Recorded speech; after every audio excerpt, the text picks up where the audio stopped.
அரசாங்கத்தோட எந்த விதமான சமூக நல திட்டங்களுமே இவங்க வாழ்க்கைக்குள்ள வந்து சேரலைங்கிறத அவங்களோட விரக்தியான வார்த்தைகள்ல இருந்தே புரிஞ்சுக்க முடியுது.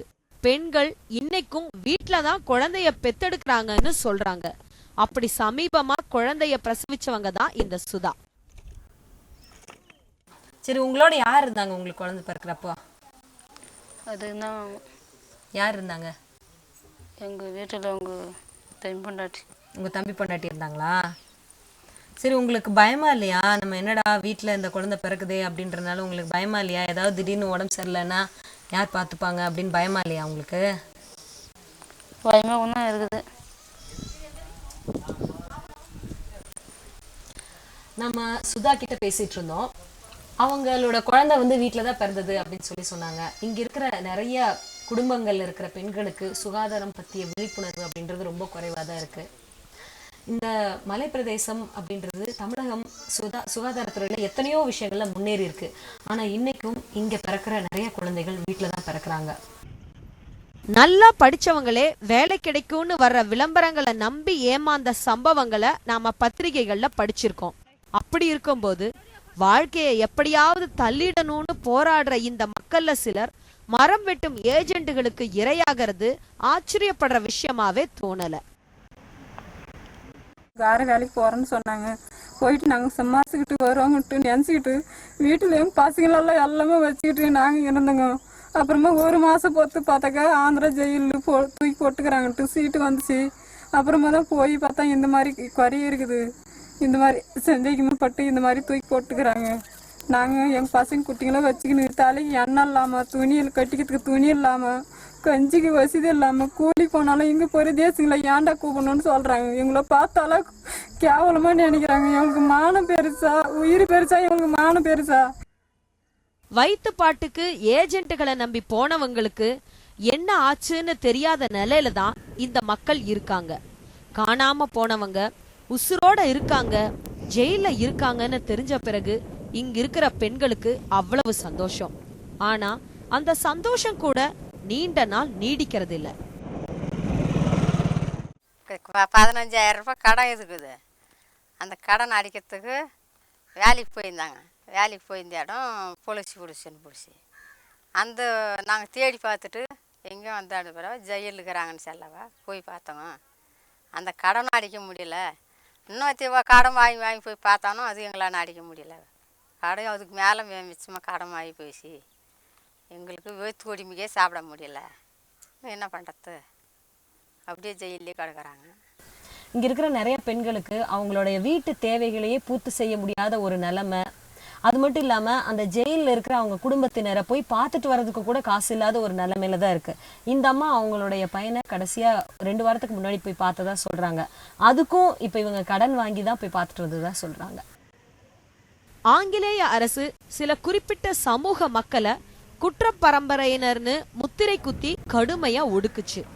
ஏறக்குறைய அதே மாதிரியான அணுகுமுறை சுதந்திரத்துக்கு பின்னாடியும் இந்த பழங்குடிகளுக்கு எதிராக தொடருதோங்கிற சந்தேகம் அவங்களோட சோக கதைகளை கேட்கும் போது தோணுது. 12வது மாதம் ரிசல்ட்டு வந்து அன்றைக்கி பையில பாசன் பார்க்கறதுக்கு வேலூர் போனார். வேலூர் போய் திரும்பி 2 நாள் 3 நாள் பொறுத்து பையனுக்கு வந்து காணோம். அப்புறம் தேடின பசங்களான்னு கேட்டால் நாங்கள் கூட போன பசங்க அவங்க கோயிலுக்கு போனோம், 2வது அவங்க வரல, ஃபாரஸ்ட்டுக்காரர் பிடிச்சிட்டு போட்டாங்க அப்படின்னு சொன்னாங்க. அப்புறம் நான் போய் பார்த்தோம், திரும்பி போனோம், ஆள் இல்லை. வந்து கடப்பாவுக்கு போய் பார்த்தோம், ஜெயிலில் அங்கேயும் இல்லை. அப்புறம் நெல்லூரில் வந்து வந்தாங்க. இப்படி சந்தேகத்தோட பேர்ல கைதான ஏழை ஜனங்கள் ஒரு புறம் கஷ்டத்தை அனுபவிக்க, கூட்டிட்டு போன ஏஜென்ட்டுகள் பெரிய முதலாளிகள்னு யாருமே சிறையில இல்லாததும் யோசிக்க வேண்டியதா இருக்கு. பெரிய மாஃபியா கும்பல் இயங்குற இந்த வலைப்பின்னல்ல சின்ன பூச்சிகள் மாதிரி சிக்கி தவிக்கிற இந்த மக்களோட நிலை ரொம்ப பரிதாபமானதுதான். அரசாங்கத்தோட தரவுகள் படி செம்மர கடத்தல் தொடர்பா 2010 இருந்து 2015 வரைக்கும் 7000க்கு மேற்பட்ட வழக்குகள் தொடரப்பட்டிருக்குது. கடப்பா, நெல்லூர், சித்தூர், ராஜமுந்திரி, திருப்பதி சிறைகள்ல கிட்டத்தட்ட 2000க்கு மேற்பட்ட தமிழர்கள் அடைக்கப்பட்டிருக்கிறாங்க. அதுலயும் அதிர்ச்சி தர்ற விதமா சந்தேகத்தோட பேர்ல கைது செய்யப்பட்ட சிறுவர்கள் கூட அதே சிறையில வைக்கப்பட்டிருந்தாங்க. யாரு நம்மள வேலை வாங்குறா, நம்ம உழைப்பால யாரு பெரும் பணக்காரங்களா ஆகறாங்க, யாரு சமூகத்துல செல்வாக்கு மிகுந்தவங்களா ஆகறாங்கன்னு எந்த விபரமும் இல்லாம உழைப்ப மட்டுமே கொடுக்கிற இந்த மக்கள் உயிரையும் கொடுக்க வேண்டிய நிலைக்கு தள்ளப்படுறதுதான் ரொம்ப துர்பாக்கியமான நிலை. யார் போவாங்க யார் இருக்கவங்கன்னு எங்களுக்கு தெரியாது. எங்கள் ஆளுங்க வந்து கூலியார் சாயிருன்னு சொல்லிட்டு போகணுங்கள, இந்த மாதிரி மஞ்சத்துலேருந்து கொலை பண்ணிக்கிறாங்கல்ல. ஜெயிலில் போய் ஒரு 12 வருஷம் போட்டு இருந்தவங்களே உங்களுக்கு பிரச்சனை இல்லை. நாங்கள் போய் மூஞ்சி மாற்ற இப்போ யார் மூஞ்சி நாங்கள் போய் பார்க்கறத.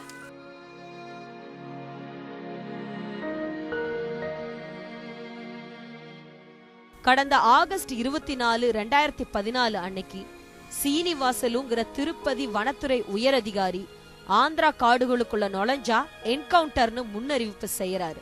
அப்ப தமிழக அரசோ மத்திய அரசோ கண்டனம் தெரிவிக்கல. என்கவுண்டர் நடந்த பிறகு போராட்டங்கள் நடக்குது. பல அரசியல் தலைவர்களும் கண்டனம் தெரிவிக்கிறாங்க. ஆனா போன உயிர்களை கொண்டு வர முடியுமா?